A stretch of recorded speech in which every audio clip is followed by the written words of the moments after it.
Lo he vivido siempre como una especie de contradicción, ¿no? Nunca me ha gustado la idea de arriesgar por arriesgar. El tratar de desgranarlo, de descifrar por qué arriesgamos, por qué hacemos lo que hacemos. Ahí está claro que tiene que ver con la condición humana, ¿no? De la búsqueda de cosas nuevas, de la inquietud, que es algo inherente al ser humano, ¿no? Total. Pero por otro lado está la conexión con la naturaleza. Las sensaciones que te da, ¿no? Un atardecer, el pasarlo mal en la montaña, ¿no? Yo creo que lo que hacemos nosotros al final es pasarlo un poquito mal para saber valorar las cosas buenas que tenemos a nuestro alrededor todos los días y que no valoramos. Tenía muy claro que quería tirarme de paredes. En España no se había saltado prácticamente ninguna pared. Cuando me metí sabía que me iba a ocurrir lo mismo que me había pasado en la montaña, que iba a conocer amigos o gente a los que le podía pasar algo, incluido a mí, ¿no? Era totalmente consciente de eso. Pero claro, una cosa es saber que eso va a ocurrir y otra cosa es cuando empieza a pasar, ¿no? No teníamos muy claro si sacar esta entrevista o no. Carlos Suárez falleció hace apenas unos meses, en abril. Queríamos dejar un tiempo prudente para hablar de esta entrevista. La grabamos el año pasado, iba a ser el primer episodio del podcast Espíritu de Aventura de Rution, pero cambiamos el formato, tuvimos algunos problemas técnicos y hablamos con Carlos de vernos nuevamente para grabar esta entrevista. Pero a la luz de los acontecimientos, y no queríamos dejar esto en un cajón, no queríamos que se perdiera este testimonio para nosotros muy valioso, que ahora además toma otro carácter, ¿no? Con Carlos hablamos de emprendimiento, de salidas profesionales de la aventura, de su desarrollo desde juventud, de lo que es el riesgo y la aventura para él, ¿no? Y creemos que es un testimonio muy valioso, que nos inspira y estamos seguros que inspirará a otros. Este es nuestro pequeño homenaje a Carlos Suárez. Pues nada, Carlos. Oye, vamos con ello. Gracias por venir. Gracias, un día lluvioso, pero gracias por venir aquí a echar un ratito con nosotros a Espíritu de Aventura de Rution.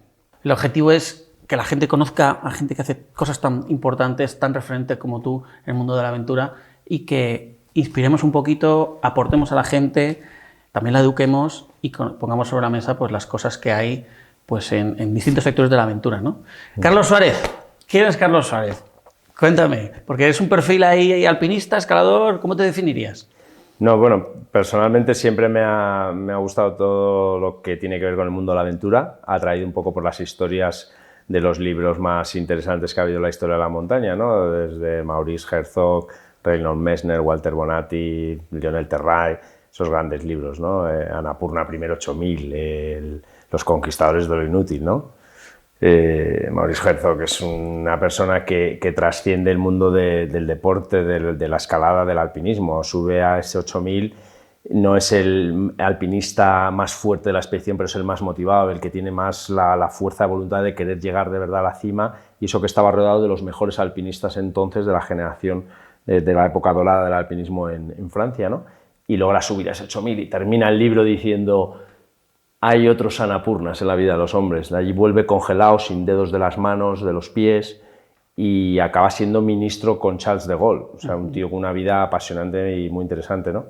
Yo creo que quizás guiado por personajes de ese calibre, como Bonatti también, me ha influenciado eso en toda mi trayectoria, ¿no? Nunca me he querido encasillar solamente en lo que es escalada o solo alpinismo o solo trail running, ¿no? Por ejemplo, todo lo que tenga que ver un poco con la aventura en general, ¿no? O sea que, pero desde muy joven, ¿no? Porque yo creo que a ti te picó ese gusanillo desde chaval. Yo creo que ya destacabas, sí, con 13 ¿no? años. Con 13 años, bueno, yo creo que intentaba encontrar respuestas a preguntas que eran muy difíciles en aquel momento, y el camino que encontré fue lo que tenía que ver un poco con la aventura en el sentido de arriesgar, ¿no? Me arriesgué escapándome del colegio, me arriesgué escapándome de casa. Me iba solo a la montaña, literalmente, un bivac, que yo no sabía lo que era eso, un bivac, hay que abrigarse en la montaña, ¿no? Estar allí en el Pico Abantos, allí, yo estudiaba en el monasterio de Escorial, un sitio también único, ¿no? Y de repente verme durmiendo allí en medio de la montaña y tal, vi un cura rapelando en unas piedras por allí al día siguiente cuando bajaba, y a partir de ahí ya yo vi que había algo que tenía que ver con la escalada, que se escalaba en las montañas.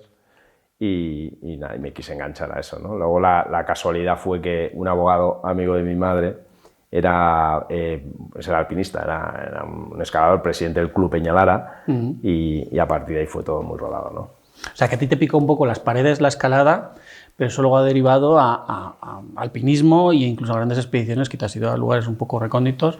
¿Habría algún hito así? ¿Cuál sería un poco por mencionar lugares que has estado o tus logros personales en este sentido? Siempre, es muy difícil siempre decir una cosa concreta, ¿no? Quizás de las cosas más orgulloso que me puedo sentir o más contento son las montañas que he hecho difíciles en Himalaya o sitios altos, remotos, Groenlandia, isla de Baffin en Canadá, en Patagonia, y que además he sido capaz de saltar de la cima en esto que llamamos salto base, que es con un paracaídas, no salir volando con un parapente, sino digamos, tirarte por el precipicio. Ahora abajo, hablaremos ¿no? de eso, que literal. me fascina el tema del salto base. Y bueno, y luego aterrizar sano y salvo, claro.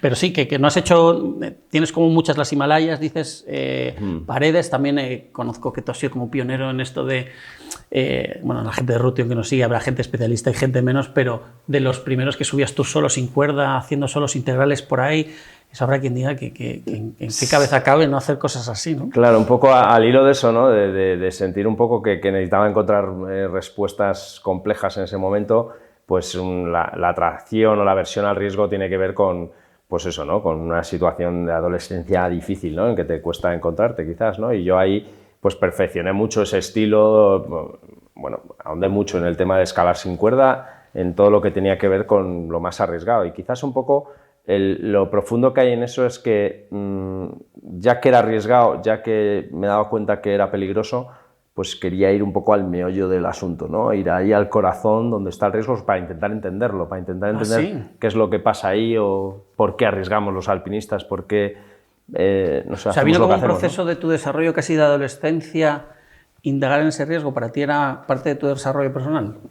Siempre ha sido fundamental, siempre ha sido clave el intentar entender el porqué, porque lo he vivido siempre como una especie de contradicción, ¿no? Nunca me ha gustado la idea de arriesgar por arriesgar y no saber qué es lo que hay detrás de eso, ¿no? El tratar de desgranarlo o descifrar por qué arriesgamos, por qué hacemos lo que hacemos, aunque sea solo para mí, para que lo entienda yo. Pero tratar de ser coherente, tratar de ser sensato en la medida posible, lo más inteligente que uno pueda, ¿no? Y tú te das cuenta que en una trayectoria, por corta que sea, haciendo alpinismo, este tipo de aventuras, que la gente muere, ¿no? Que hay mucha felicidad en el camino, hay mucho que tiene que ver con la felicidad, pero también la gente muere y hay muchas desgracias. Y a veces son crueles y difíciles de entender, ¿no? Y bueno, pues a mí siempre me ha gustado el querer saber, ¿no? El porqué de todo eso. ¿Tienes, ¿no?, ya alguna respuesta? ¿Cómo va ese camino? Vas encontrando ciertas respuestas, pero van variando como todo en la vida a lo largo de los años y a lo largo del tiempo, ¿no? Lo que está claro es que en los años de mayor juventud, por así decir, está claro que también es común el arriesgar más y el tratar, eres más inquieto y tratar de buscar esas respuestas con mayor intensidad, ¿no? Por así decir. Y con el tiempo te relajas un poco más. Y yo creo que quizás también descubres otros placeres de la vida que quieres disfrutar y el riesgo lo ves más como un enemigo, ¿no? Aunque en realidad una de las cosas que yo veo es que el riesgo está ahí, ¿no? Siempre está ahí para todo, ¿no? En la decisión que tomas cada día, en la decisión de tu estrategia personal de vida, ¿no? Al final yo creo que mucha gente no valora también que cuando toma una decisión cada día le va a afectar el resto de su vida, ¿no? Incluido yo, vamos, que me sigue pasando a día de hoy, ¿no? Cada decisión de esas que tomas, pues tienes que ser consciente que te va a afectar, ¿no? Y eso está hecho de la materia del riesgo, ¿no? En mayor o menor medida. Evidentemente nosotros hemos vivido el lado extremo, ¿no?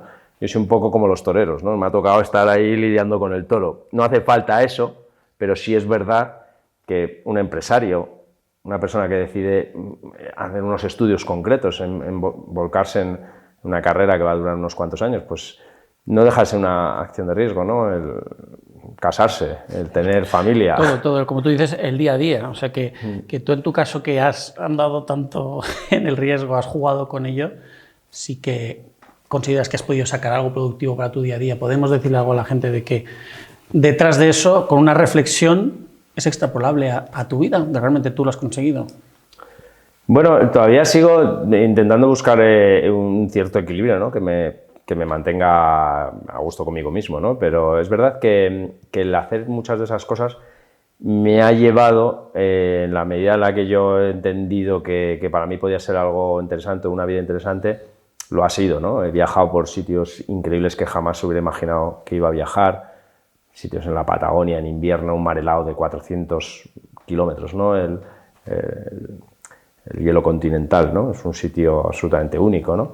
Y luego eso vivirlo en el día a día, ¿no? En un trabajo. Yo ahora tengo un trabajo más normal, por así decir, trabajo en una multinacional, Adidas, y ahí eso te ayuda, ¿no? Te ayuda a estar, el saber que has vivido esas cosas, lo que has sido capaz de hacer, ¿no? Para empatizar, ¿no? Con el para, usuario, con el... Y para sentirte más seguro, más fuerte en muchas ocasiones, ¿no? Ver lo que has sido capaz de hacer, ¿no? Lo que todavía sigues siendo capaz de hacer, ¿no? Pues te ayuda a mantener un equilibrio en el que te hace tener sensaciones buenas, ¿no? Es que pasa un poco eso, ¿no? Cuando... te voy a preguntar una pregunta que hago a todo el mundo también para empezar un poco. ¿Qué es para ti la aventura, ¿no? Porque para uno puede significar una cosa u otra, porque habrá gente que vea esto desde fuera, un poco más desde su círculo de confort, como algo innecesario, bueno, de gente que busca una adrenalina, porque sí, que está asociada a una personalidad, porque tú has nacido así y ya está, ¿no? Y hay gente que ni siquiera lo necesita, ¿no? Entonces, no sé si te pasa que parece que hay una especie de juicio social sobre lo que haces y hay una necesidad de justificarlo hacia los demás, ¿o no es así, en tu caso? No, muy buena pregunta, ¿no? La aventura, en realidad, históricamente tiene que ver con el conseguir cosas tangibles, ¿no? La altura de una montaña, si se puede respirar allí sin oxígeno, si el hombre puede vivir, si hay vida allí, descifrar mapas. Y la aventura siempre se ha considerado como toda acción o actividad del hombre que tiene un final incierto. Es hoy en día, en el mundo del alpinismo, digamos que ya no se puede contar de forma tan tangible, ¿no? Los resultados de eso. Es una cosa como más personal, donde cada uno pone sus propios límites y arriesga porque quiere arriesgar o porque lo que haya decidido por sí mismo. Pero es verdad que ahora mismo hay mucho de esto de adrenalina en deportes de estos como mucho más, los deportes de riesgo, ¿no? Se llama ahora un poco todo esto, ¿no? Y para mí es un poco una forma frívola de ver el mundo de la aventura o lo que yo he sentido que era la verdadera aventura. De hecho, yo considero que muchas veces tampoco hemos hecho aventuras reales, puras, donde el final es absolutamente incierto, ¿no? Sino que estaba todo un poco domesticado, por así decir. O sea, íbamos a sitios donde sabemos el mapa, sabemos las rutas, sabemos la cima, lo que han hecho otros antes que nosotros. Realmente es una aventura la que se está viviendo hoy en día un poco, por así decir, de segunda categoría, si lo comparamos con la verdadera gran aventura, ¿no? Que es, por ejemplo, a mí ahora, si lo tenemos pensando en grande, la verdadera aventura del ser humano, por ejemplo, está en lo que es el espacio, la aventura espacial, el ir a Marte o intentar ir a otro planeta y las muertes en ese sentido o el riesgo que eso conlleva, entre comillas, puede estar un poco más justificado, porque va supuestamente por la supervivencia del hombre y demás y tal, ¿no? Y cómo está funcionando y cómo estamos trabajando con nuestro propio planeta, ¿no? Claro, efectivamente, bueno, sí. Un poco para sobrevivir a todo eso mismo que nosotros. Me parece curioso cómo, fíjate, que además detecto que es como un patrón muy común entre los que hacéis grandes aventuras, ¿no? Claro, tenéis los referentes de exploradores del siglo pasado que realmente se iban a sitios inhóspitos sin referencia. Evidentemente eso era una gran aventura, ¿no? Y hoy día... tú decías, ¿no?, que las grandes aventuras asociadas a una meta, a un logro con un componente grande de incertidumbre, ¿no? Pero eso yo creo que ha aterrizado un poco también al público general, porque a veces no sé si pecamos de asociar aventura a referentes de alto riesgo o a grandes gestas, cuando a mí particularmente me gusta pensar que la aventura para gente es, pues, hacer un vivac en un sitio que no ha hecho nunca, ese componente de incertidumbre, llevarlo a un nivel más bajo a lo mejor, ¿no? Sí, bueno, al final es un poco que se utiliza, es una palabra pues que no sé si decir que se ha deteriorado, ¿no? Pero que se utiliza para todo un poco, ¿no? En montar una empresa, evidentemente es una aventura también, ¿no? Sí. Pero es verdad que no conlleva un peligro de muerte, a menos que el empresario se decida suicidarse en el caso de que no triunfe, ¿no? Pero en principio, pues no deja de ser una especie de aventura en el sentido de cómo entendemos hoy la aventura, que no tiene nada que ver con esa aventura real donde se inventa la palabra, ¿no? Y dices que incluso se ha deteriorado, y te iba a sacar aquí un tema, no sé si ha sido polémico realmente, el tema de las grandes cimas, toda esta historia que ha habido que ahora se comercializa tanto. Hace poco se leía que había muerto un pakistaní y se gestó otra vez la polémica de todo esto, la gente pasando al cadáver en situaciones límite, ¿no? Tema complicado ese también, tema sí, complicado, ¿no? Porque por un lado está todo lo que tiene que ver con el mundo del capitalismo, que influye claramente en la creación de muchas de esas empresas que trabajan en las grandes expediciones comerciales, especialmente Himalaya y especialmente el Everest, Manaslu, Choyu, 3 montañas, porque luego el resto, en principio, todavía no se toca nada, empiezan con el K2 un poco, ¿no? Pero hasta ahora no se había prácticamente tocado, sí, pero no putrefactado, ¿no? Bueno, pues es verdad que muchas de esas consecuencias que trae el capitalismo pues afectan, ¿no? También al mundo de la aventura, de la naturaleza, diría, y de esos grandes espacios que hasta ahora eran espacios vírgenes, ¿no? Pero hay una cosa que para mí es mucho más importante, que es la libertad que conlleva precisamente esa parte del capitalismo, entendida en el buen sentido, ¿no? Todo el mundo puede tener una cierta libertad para comerciar y para, bueno, pues, transmitir su conocimiento en estas expediciones, emprender, ¿no? y emprender, y todo el mundo tiene derecho a que alguien le guíe para ir a un sitio donde por sí mismo pues a lo mejor no podría ir, ¿no? La cuestión de todo eso es donde pones los límites. Y muchos de los límites están muy claros. Cuando vemos esas fotos de basura y esas colas gigantes de 500 personas, a todos nos aborrece realmente ver eso, ¿no? Y cuando se trata de echarle la culpa a un alpinista concreto o a una empresa, para mí es una equivocación, porque creo que todos de alguna forma hemos formado parte de eso al transmitir la idea de ese romanticismo, de esa aventura, de esas montañas tan chulas que nosotros hemos vivido pues en una época más dorada, por así decir, ¿no? Pero es complicado, es complicado. Para mí la libertad tiene que estar por encima de la prohibición, ¿no? Y que la gente pueda decidir cómo ir a la montaña, ¿no? Pero hay alpinistas muy críticos con eso, la verdad. Ostras, pero has hablado de putrefacción incluso de algunas montañas. ¿Qué crees que está bueno, jodido el tema? Más que montañas diría hasta rutas, ¿no? ¿Sí? Concretas. La cara sur del Everest, en 2 días concretos, donde, bueno, pues aparte de haber muertos por el camino, cuerdas, basura, eso es una realidad. Es solo en esa vía, porque te desvías un poco a la izquierda a una vía en la cara oeste o por la cara norte y vamos, es una montaña totalmente diferente. O sea que realmente luego solos en una vía concreta, ¿no? Yo hablé con López Soriano, ¿conoces al fotógrafo? Sí. Está ahí. El hombre le pilló toda esta historia del pakistaní. Me imagino la situación, macho, de ver un cadáver ahí, pasar a su lado y claro, y que no eres el único, ¿no? que está en esa fila, tomar una decisión de decir, o realmente en esas situaciones tienes muy claro el protocolo, sabes que no hay nada que hacer y pasas por encima. O sea, no sé, intento empatizar con esa situación, ¿no? Claro, es que lo que está pasando es que hasta hace 2 días en esas montañas eran sobre todo las partes más altas, por encima de 8.000 metros, lo que se llamaba la zona de la muerte, ¿no? Era un terreno, digamos, totalmente virgen, desconocido, donde no había ni siquiera jurisprudencia respecto a los casos de problemas que podían haber ocurrido allí, aunque la ley general, por así decir, afecta a cualquier situación en el espacio, para cualquier persona, ¿no?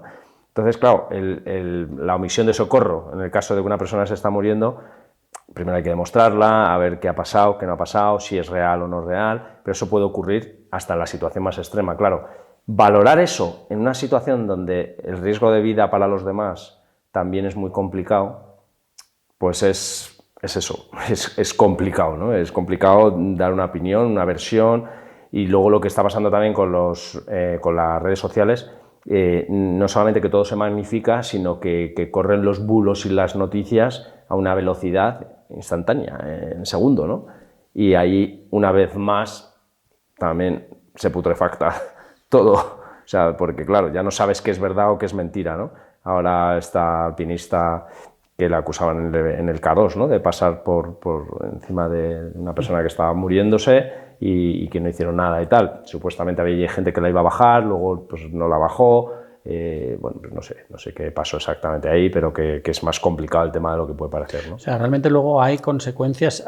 ¿Tú has conocido o se están dando situaciones legales complicadas para los alpinistas? Sí, claro, en ese claro. sentido? Y de hecho, vamos, yo me acuerdo en los Galayos hace muchos años que ya algún juez citó a algunos escaladores cuando había habido un accidente para ver qué es lo que había pasado, ¿no? Porque no sabes si a lo mejor pues uno ha tirado al otro por ahí, por una cima, que son cosas que pueden ocurrir, ¿no? pero tampoco creo que la gente... es verdad que puede haber gente muy cruel en la montaña, ¿no? Siempre ha habido fama los coreanos o países asiáticos, no voy a decir los coreanos concretamente, pero en las zonas más asiáticas que la gente era como mucho más fría de cara a estas cosas cuando hay un accidente en la montaña, el no ir a rescatar, ¿no? Que son los valores clásicos del alpinismo. Cuando hay un accidente en la montaña todo el mundo va a ir al rescate, ¿no? Y abandonas tu expedición. La realidad es que hay mucha de esa gente que también es muy buena gente, que ayuda cuando tienen que ayudar. La cosa se complica porque lo que ocurre también es que cuando hay un accidente de estos, tú te vas de expedición, que has estado, yo que sé, entrenando durante un año entero, la expedición te cuesta no sé cuánto dinero, llegas allí y sabes que va a haber mucha gente en esa vía y que probablemente vaya a haber algún accidente. Las agencias tienen seguros, bueno, pues si hay con guías o no, pues puede venir un helicóptero o no. Entonces, ¿en qué punto decides tú echar por tierra todo eso porque una persona ha cometido alguna negligencia que se suponía que ya la iba a cometer por su desconocimiento y porque la agencia X no ha previsto ese nivel mínimo para meterse en ese fregado, ¿no? Entonces, una vez más se complica el tema, ¿no? Porque dices, no, es que es muy mala persona porque no ayuda, no, bueno, tienes que ayudar, evidentemente, ¿no? Pero te quiero decir, metiéndome en fregados, que el tema es más complejo de lo que parece, ¿no? O sea, entonces, claro, y por eso surge la polémica y por eso se habla mucho del tema, ¿no? No sé, al final la gente que se plantea la aventura, ¿tú crees que se puede trabajar de la aventura hoy día? O sea, ¿tú has conseguido trabajar? ¿Tú crees que la gente, alguien que nos está escuchando dice, ya, a mí esto me gusta, pero es como un hobby? ¿Qué le dirías a esa persona, ¿no? Que realmente siente esa pulsión de la aventura, de hacer cosas, que lo lleve como un hobby? ¿Crees que se puede uno desarrollar profesionalmente en este mundo? ¿Eso no? Pues me parece que sí, que claramente hoy en día hay esa posibilidad. Es verdad que para destacar en el mundo profesional de la aventura, pues tienes que ser uno de los que, buenos, por así decir, ¿no? que más destaquen, ¿no? Pero sí, es posible totalmente, claro. Es posible. ¿Hay vías profesionales? Una especie de artista, ¿no? ¿Tú crees que ahora estás con una marca, ¿no? Deportiva, pero en el mundo del alpinismo, ¿crees que hay salidas profesionales o en el mundo de la montaña fuera de las marcas comerciales o la manera de emprender para la gente que quiera, que le pique un poco la curiosidad? Bueno, yo acabo trabajando en una multinacional y tiene que ver porque las marcas ven en los nichos nicho de mercado. Ven posibilidades, ven potencial, y la gente experta, que hoy llevamos en esto muchos años, que tenemos mucha experiencia, pues conocemos el producto, conocemos sus carencias, lo que se puede fabricar para mejorar o no, y luego tenemos una influencia en el mercado también, ¿no? con los clientes, sobre todo los más especializados, ¿no? Que tienen que ver con material concreto de la aventura en sí, ¿no? Oye, Carlos, vamos a volver con lo que estás hablando de la polémica, del riesgo, de lo que se da, de exponerse.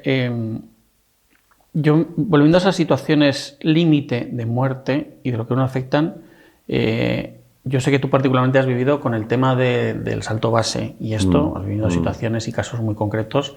No sé si puedes contarnos un poco, incluso dobles desgracias muy seguidas al hilo de esto, por contar un poco al espectador que no conozca lo que te ha pasado con este mundillo del salto base. Sí, bueno, yo desde que empecé haciendo salto, que quería saltar de sitios, había volado en parapente, algo, y tenía muy claro que quería tirarme de paredes. En España no se había saltado prácticamente ninguna pared. Y lo vi claro, ¿no? Que con la capacidad que yo tenía como escalador para encontrar sitios concretos y poderme tirar, conociendo además las paredes, la verticalidad que tienen, ¿no? No tienen que ser verticales para poder tirar al vacío, ¿no? Porque el salto base, perdóname, para ubicarnos, es paracaidismo, pero no tirarte desde un avión. Exactamente, desde un objeto fijo, ¿no? Concretamente, firme, ¿no? Un sitio que, pues eso, en este caso, bueno, son las siglas el puente, una antena, o la tierra, que sería la montaña o una pared, ¿no? Y entonces en ese sentido pues tenía todo el terreno para explorarlo ahí, y lo vi clarísimo, y que quería saltar de muchas de esas paredes que había escalado anteriormente, ¿no? Entonces cuando me metí sabía que me iba a ocurrir lo mismo que me había pasado en la montaña, que iba a conocer amigos o gente a los que le podía pasar algo, incluido a mí, ¿no? era totalmente consciente de eso y empezó a pasar. Pero claro, una cosa es saber que eso va a ocurrir y otra cosa es cuando empieza a pasar, ¿no? Y bueno, hubo un momento, sobre todo cuando empezamos a volar con los trajes de alas cada vez más grandes, en otros países pues estaban más evolucionados, en Francia, en Estados Unidos.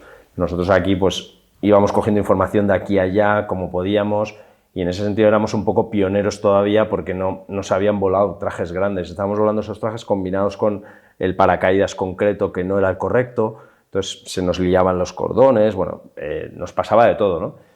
Y hubo un momento en el que empezó a haber una sangría literal donde empezaron a morir uno tras de otro, ¿no? Hasta que llegó un momento que tuvimos que pagar, ¿no? Yo qué sé, Darío Barrio, el cocinero, Álvaro Bultó, Manolo Chana y luego amigos extranjeros, ¿no? Como, o sea, de otros sitios como Dean Potter, Sean Levy. Lo de Darío y Gonzalo, disculpa si no me equivoco, fue precisamente en un homenaje por el fallecimiento de otro, ¿no? Algo Álvaro, así. sí, con Armando se estaba haciendo un poco homenaje también a...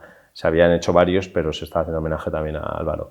Y sí, fue un momento clave porque además era un evento con mucha gente y fue un impacto bestial porque fue delante de todo Dios allí. O sea, ¿Y cómo te afectó eso a ti? ¿Cómo te afecta a...? Me afectó mucho, ¿no? Me acuerdo perfectamente que venía de correr, estaba haciéndome un zumo de naranja, me llamó Armando, que había saltado con él. Y yo me acuerdo de no querer parar de hacer el zumo, como diciendo, esto no me va a afectar, voy a seguir con mi vida normal, ¿no? Pero no quería una muerte más, ¿no? O de alguien tan cercano, ¿no? En ese momento teníamos una unión súper fuerte con Darío, ¿no? Y de hecho estábamos viviendo la intensidad con la que estaba viviendo Darío el salto base en ese momento y veíamos que podía ocurrir. Otra cosa es que ocurra una vez más, ¿no?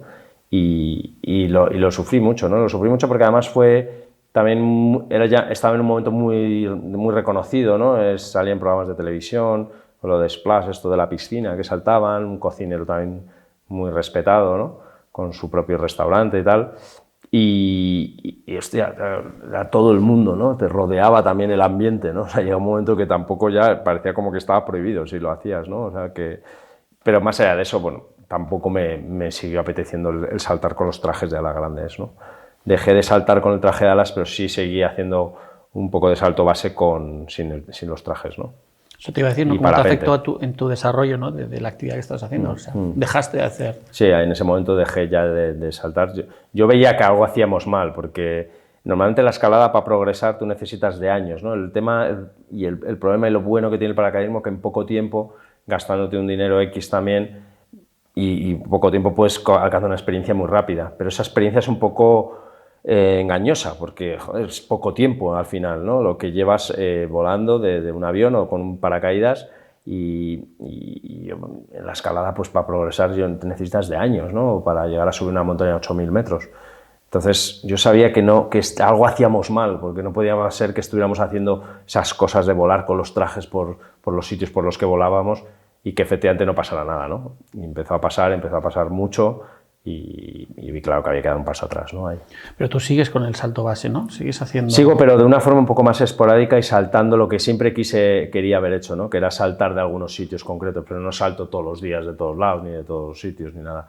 Y bueno, y la idea es irlo dejando un poco cada vez más aparcado, porque lo mío ha sido siempre más la montaña, ¿no? Y el escalar y tal. Y al final, pues hay que dedicarse cada uno a lo suyo, ¿no? Hago algo de parapente también, pero en plan tranquilo y tal. Veo que sí que se ven en estos deportes extremos, ese vuelo en alas está como de moda en muchos sitios, hay mucha más cultura de eso en otros países. En España, de hecho, no sé siquiera cómo está la normativa con el tema del salto base o no. Bueno, está bastante permitido en general en las paredes, excepto los parques naturales o nacionales, donde ahí sí que está prohibido prácticamente cualquier deporte que tiene que ver con el mundo del vuelo. Y luego de edificios también, supuestamente está prohibido, ¿no? Lo que pasa es que, bueno, a muchos saltadores por lo que les gusta precisamente es eso, el hecho de que esté prohibido y el poderse tirar de cualquier edificio, ¿no? De hecho, bueno, pues mis amigos han saltado varios edificios de Madrid, de los más reconocidos, y ha sido divertido, ¿no? En algún momento. También te ha pasado, ¿no? Sí, pero menos. Yo he saltado en Marbella, sobre todo en algún sitio allí, pero aquí no. Y bueno, que eso, alguna vez se ha pillado la policía y la policía ha sido, vamos, de lo más simpática porque, claro, a ellos también les gustan los deportes y tal, y lo entienden. Y bueno, ven a un zumbao haciendo eso y es curioso más que otra cosa, ¿no? De hecho, incluso seguro que está la cosa, no está ni clara de si eso se puede, no se puede, no tendrán claro. Claro, luego sí, es complicado porque sí, no hay una legislación tan clara en eso, ¿no? Sí, prohibido cosas de vuelo y tal. No es una especie de escándalo público que te tiras ahí en medio de un edificio, no sé si es escándalo público, cualquier cosa de estas parecidas, ¿no? Pero te tiras en medio de la ciudad y montas la de Dios ahí, ¿no? Entonces, claro, pueden buscar ahí cosas, se puede buscar algo seguro.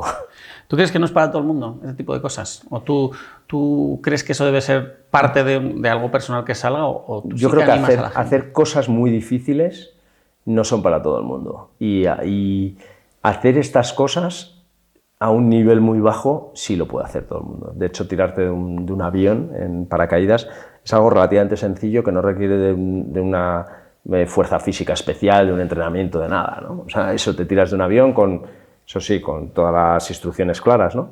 De un curso básico de paracaidismo, y es algo que puede hacer casi cualquiera, vamos. A mí me llama mucha atención, yo tengo muchas ganas. Es una de las cosas que tengo ahí pendientes, hacerme el curso básico, hacer esos 10 vuelos para empezar a saltar tú. Sí, es una experiencia, son unos años muy bonitos, además, porque las primeras veces que saltas de un avión, primero con instructores, pero luego solo, el momento que te tiras solo es único, ¿no? Tienes una sensación de control en el aire y tal, impresionante. Luego hoy en día hay estos túneles de viento, como es este que hay en Las Rozas, que es no sé si es el túnel más grande de Europa, pero es un túnel donde puedes practicar la caída libre literal, tal como es desde un avión. Te subes ahí en el tubo, te metes dentro del tubo, digamos, y pega un aire ahí que estás como en la sensación de caer a 200 km por hora, vamos.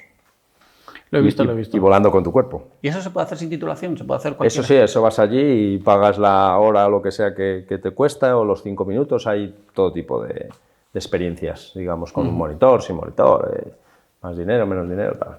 Vamos, esto es para cualquiera. El espíritu de aventura, ese espíritu de aventura, macho, tan importante, yo creo que es parte de algo primitivo nuestro, ¿no? No sé si hoy día con las redes sociales y con lo rápido que vamos, o lo tan hiperestimulado que estamos todos con toda la información y la sobreestimulación que hay, si esto crees que, o tú te gustaría aportar alguna cosa a la gente, que esta aventura o que este sentimiento puede volver a conectarnos con eso, ¿no? Con una cosa más primitiva y salir un poco de ese algoritmo, como digo yo siempre. Sí, hay varias cosas ahí, hay un tema ahí, está claro, que tiene que ver con la condición humana, ¿no? De la búsqueda de cosas nuevas, de la inquietud, que es algo inherente al ser humano, ¿no? Total.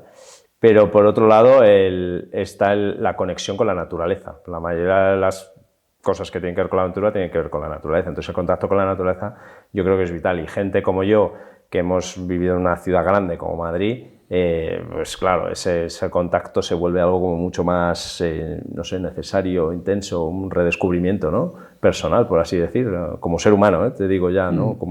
No como persona, ¿no? Las sensaciones que te da, ¿no? Un atardecer, el pasarlo mal en la montaña, ¿no? Yo creo que lo que hacemos nosotros, poniendo ese contexto, ¿no? De diferente nivel de aventura, lo que hacemos nosotros al final es pasarlo un poquito mal para saber valorar las cosas buenas que tenemos a nuestro alrededor todos los días y que no valoramos, ¿no? Yo qué sé, pasar las canutas, pasar frío, pasar hambre, ¿no? Un momento de hambre, pues es que tampoco está tan mal, ¿no? Y yo creo que es una lección de vida diaria. Y cuando la olvidas y luego la vuelves a recordar y dices, joder, pues no está tan mal. Y de hecho nos lo hemos pasado muy bien. Y mira, y ahora me voy a comer este plato de espaguetis con un gusto que no veas, ¿no? Parece un tópico, ¿no? De agradecer y valorar que tú des una palanquita y te salga agua. Sí, chorradas como esa, efectivamente. Cuando vas a África, por ejemplo, varios de los viajes que hemos hecho ahí a Mali, en las paredes más grandes que hay ahí, ¿no? Cuando hemos vuelto, joder, allí no hay agua, es que no hay agua, no tienes agua para nada, ¿no? Y entonces cuando vuelves, te afecta eso, durante un tiempo hasta que se te olvida, ¿no? Pero te afecta. Bueno, me parece un consejo genial, ¿no? De si la aventura puede enseñar algo al mundo en el que vivimos hoy día, es eso, que salir del círculo de confort, de tu zona de confort, te ayuda a tomar perspectiva, ¿no? A valorar lo que tienes, a darte cuenta de las comunidades y a exponerte a otras cosas Yo creo que también como para ser más inteligente, para adaptarte a las situaciones. Yo creo que eso nos ayuda mucho a los que tenemos ese culo inquieto, ¿no? Sí, la clave de todo esto yo creo será cómo transmitirlo, ¿no? Transmitirlo a todas las generaciones que vienen ahora, ¿no? Yo veo muchos vídeos de estos que ves pues, en las redes sociales, ¿no? En Instagram, de esto de parkour, de cosas de esas que me ponen los pelos de punta, ¿no? Que veo que es un poco a veces el riesgo por el riesgo, pero por otro lado veo que también es un poco una metáfora del alpinismo, de otras actividades que hemos hecho los demás, como que al final están también intentando buscar su respuesta a la vida, ¿no? Por así decir, ¿no? Pero claro, me da mucho miedo verlo eso, ¿no? Y yo ahora que tengo además una niña de 10 meses, pues claro, cómo transmitirle eso va a ser complicado también, seguro, ¿no? ¿Y qué dirían tus padres cuando tú te ponías a hacer estas historias? Seguro que serían lo mismo, ¿no? Pues han sufrido claramente y tal. Yo lo que creo que es muy bonito y es muy recomendable sería el leer mucho, ¿no? Yo creo que las grandes aventuras están escritas. Todos los verdaderos grandes aventureros han dejado relatos increíbles y ahí encuentras mucho de lo que tú buscas, ¿no? Cuando lees lo que piensan, lo que han hecho, el por qué lo han hecho, ¿no? Y te das cuenta que te puedes ver muy reflejado, ¿no? Conectan con algo que no, yo creo, intuyo que está un poco en todo el mundo, de una manera más aletargada o menos, ¿no? Pero a mí me gusta recordar a David Beriain. David Beriain fue un poco alma fundadora también de Ruthion, un espíritu que tenemos muy presente. Él siempre hablaba del umbral de excitabilidad. Él mencionaba, claro, el umbral de excitabilidad cada uno tiene en un nivel. David se iba a la guerra y volvía, o nos damos una gran aventura. Claro, tu umbral de excitabilidad está muy alto. Necesitas un estímulo muy grande para activar tu cerebro. Claro, luego vienes aquí al día a día, ¿no? Y lidiar con esa doble realidad para que tú te excite un estímulo en tu día a día es complicado, ¿no? Y a veces se produce como esa falta de adaptación, ¿no? Y esa necesidad constante de estar expuesto a cosas, ¿no? Y a límites. Totalmente de acuerdo. O sea, creo que es cierto. Creo que el salto base o actividades que son, por así decir, más de una búsqueda de adrenalina pura, tiene que ver más con estas cosas de la guerra, porque puede haber una filosofía detrás o una línea de pensamiento, una ideología detrás de un soldado de batalla que quiera buscar el bien de algo de eso, pero en general suele haber más mercenario que otra cosa, ¿no? Que van a la guerra que están ahí por su situación personal y de repente se encuentran con esa situación tan extrema que requiere esa excitabilidad, como se diga. Excitabilidad, sí, sí. Y claro, te lleva a que luego crea una dependencia. Luego cuando vuelves a la vida normal, me falta todo eso, ¿no? Una vez más, la búsqueda del equilibrio personal, ¿no? Yo qué sé, yo creo que mi inquietud sigue muy despierta en muchos sentidos y la lleno leyendo muchas cosas que me interesan, ¿no? De la vida en general. ¿Cuál es el futuro de Carlos? ¿En qué andas? ¿Qué vas a hacer? ¿Qué retos tienes? De momento me voy ahora en una semana a Patagonia, otra vez. Voy allí, una de las grandes montañas de la Tierra, que es una espina que tengo clavada ahí, clave, que es la... ¿Qué vas a hacer? El Cerro Torre. Y esa es un poco la idea, el ir ahí al Cerro Torre. ¿Hacer una escalada, una subida? ¿Tienes una travesía hasta allí o es una, sí, es una vía conocida? Hay una buena marcha de aproximación, bastante dura, por un glaciar ahora que está muy roto. Todo esto del calentamiento ha hecho pues, que los glaciares estén destrozados, ¿no? Y es mucho más complicado llegar allí, pero bueno, y luego la escalada en sí ya es muy difícil, ¿no? Y luego si salto o no, pues no lo sé si saltaré o no, si dan las condiciones, pero lo importante es volver, ¿no? Como siempre. Pretende saltar entonces, si subes. Ahí hay algo de intención. ¿Alguna pregunta, Carlos, que no te hayan hecho y que te gustaría que te hicieran, tío? Yo creo que me has hecho todas las que más me gustan. Sí, bueno, muy típicas a lo mejor, entonces. No, lo que tiene que ver con el mundo de la aventura, el riesgo, tal. Bueno, me ha interesado mucho todo eso. Yo creo que al final, no sé, todos empezamos, no sabemos por qué, ¿no? Inspirados por alguien, haciendo... nos empuja a buscar de una manera, unos la escalada, otro nos lleva a otra, a investigar cosas. Y la virtud a lo mejor está en mantener ese espíritu inquieto, ¿no? Porque todos estamos sometidos a poder llevarnos por la rutina y que no sé si es mejor o peor, sinceramente. No sé si aquí no hablamos de más o menos, ¿no? Es diferente, aunque a veces parece que tenemos como cierta prepotencia de pensar que no, nosotros hacemos más cosas, la gente vive dormida, no sé. No, para mí no es el caso, ¿no? Yo creo que cada uno tiene su mundo interior, ¿no? Su mundo personal, ¿no?